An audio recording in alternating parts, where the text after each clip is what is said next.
Well, howdy folks, it's Ron Howard, yo pal, from Extreme Sequences, and guess what? All the pixels are working now. So just real quick behind the scenes here, now that I have the Gilbert Engineering Headless Horseman up, there we go. You know that prop? You know that prop? I do. You know these props? They're upside down. What's with that? So I've received a lot of questions about how did you mount some of this stuff, and really it's pretty simple. Just rebar, and I took the stars off and drove the rebar down different lengths, tried to get it as close as I could, and then to get them to stay situated. Hello, Mr. Steampunk. Hang out. All I did was zip tie these together. Just real simple zip tying. That's all it was. And that was just to keep them from moving left and right and kind of sort of holding their shape. My steampunks are just kind of resting on the rebar because when the wind blows, it'll probably just blow it down flat, and I don't want to put zip ties through to hold these. I could go through existing holes, but they've been pretty good like this. We'll see what the wind does with it.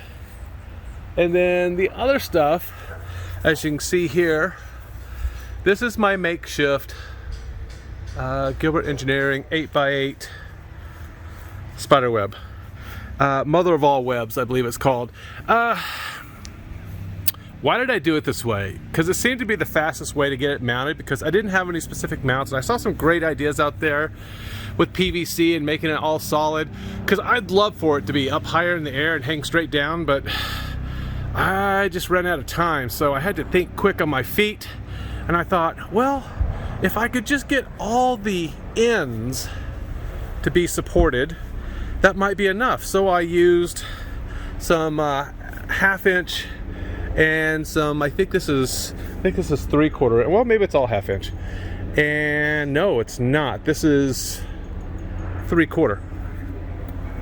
And I had plenty of this, so I cut these to different sizes to where I thought the endpoints would need to be to shape it. And I used rebar, and I drove it down. Early this morning, with the no wind, I spray painted these, so naturally, the good thing about the spray paint and the grass is, if the grass never grows out, I'll always know where to put these again, but that's not how it works. The grass will grow over this. It doesn't hurt it a bit. The rest of this was just putting holes in the EMT and securing it with wire and zip ties for this wire to come down with these little tent stakes, and those work just fine. And that keeps enough tension on it to where it shouldn't go anywhere. Now I just tightened these ones up because this had gotten a little bit loose, so I was able to get that shape to pull out a little bit more. And again, good idea when you're going to do stuff like this. Rosa put all the white tape on here, so when I'm walking around at night, I can at least see it. Thank you, Rosa, for that. What'd I do without you? Okay, nothing. That's right. And then here's the back. I just replaced, now don't hate me, this is my first year ever using Scotch locks, so I'm giving them a try. This was a bad pixel. It just stayed on blue no matter what, so I pulled out the prop last night, and today I put in a fresh pixel and using Scotch locks. Now the folks in Europe are not real fond of the Scotch locks, and I totally get it.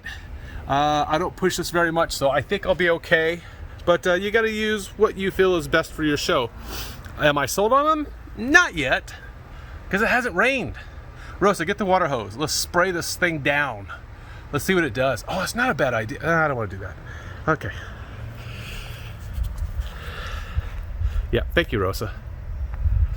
There we go. And so this is sort of what it will look like from the street. It's not bad. I don't think I have the Headless Horseman at the right angle, at least in X-Lights. I have it really more of a 45-degree angle, but I went by the holes in the back, and that's sort of where it's at, and I'm good with it. The web looks okay. Man, it's not perfect, that's for sure. Okay, you have 3 minutes. 3 minutes? Okay. So anyway, that's it. I don't have anything else.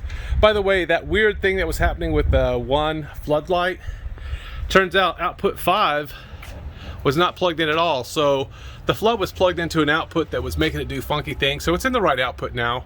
So I may finally have a show where everything has been fixed, figured out, and running. I dare say perfectly? No such thing as perfect. Close is good. And that's it. Hope you guys have a great week. Hope you have a great weekend coming up. Rose is getting set up for the show, putting out the little slow man so people don't park in front of our show. Because I'm not pointing any fingers, but some people like to try to ruin it for all. Gotta go. See ya.